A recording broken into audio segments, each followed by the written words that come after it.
Mahabalipuram beach enter பண்ணுறேன். Bike அங்கே park பண்ணிட்டேன். ஸோ நெக்ஸ்ட்டு கடை அது இதுன்னு இருக்குது. உள்ளே போக வேண்டியது. அது வந்து கோயிலுக்கு போகிற வழியா, இதுதான் பீச்சுக்கு போகிற வழியா. பீச்சுக்கு போகலாம். ஃபுல்லாக மட்டு அப்படியே நடந்து போக வேண்டியதான்.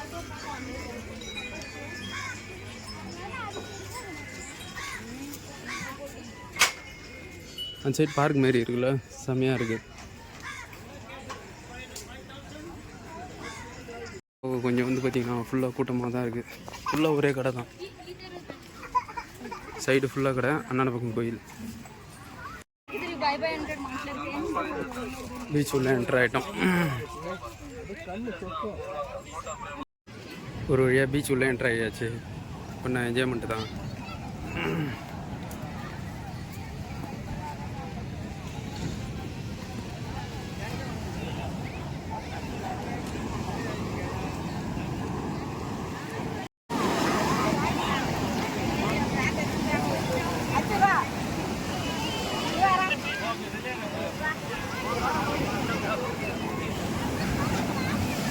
ஸோ வந்ததுக்கு காலை நினச்சிட்டு போக வேண்டியதுதான்.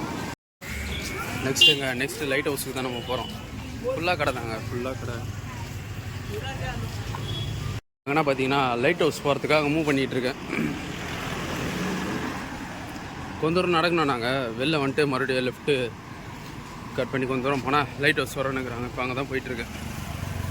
சிற்பக்கலை பூங்காவான், இது மாநகராட்சி பூங்கா இருக்குது.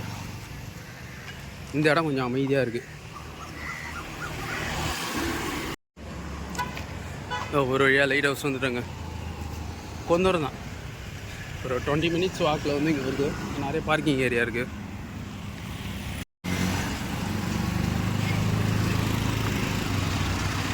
டேரெக்டாக லைட் ஹவுஸ் தான் இப்போ போக போகிறோம். கொஞ்ச தூரம் நடந்து போகணும்.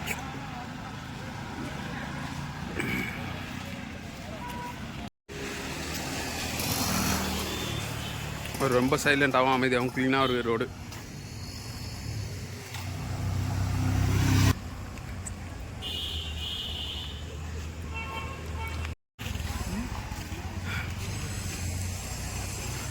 ஒரு வழியாக கிட்ட வந்துட்டாங்க. இங்கே டிக்கெட் வாங்கினும் போல். இங்கே வாங்கணுமா இல்லை மேலே வாங்கணுமான்னு தெரியல. மேலே வாங்கிட்டு தான் போகிறோம். லைட் ஹவுஸ் போகிற வழி உங்கள ஏரியா. ஸோ விசிட் பண்ண முடியல.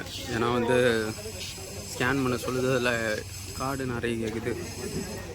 ஸோ நம்ம அதை ஸ்கிப் பண்ணிட்டு இன்னொரு நாள் வரும்போது மேலே போய் பார்த்துக்கலான்னு முடிவு பண்ணியிருக்கேன். ரொம்ப விசிட் பண்ண வேண்டியதான்.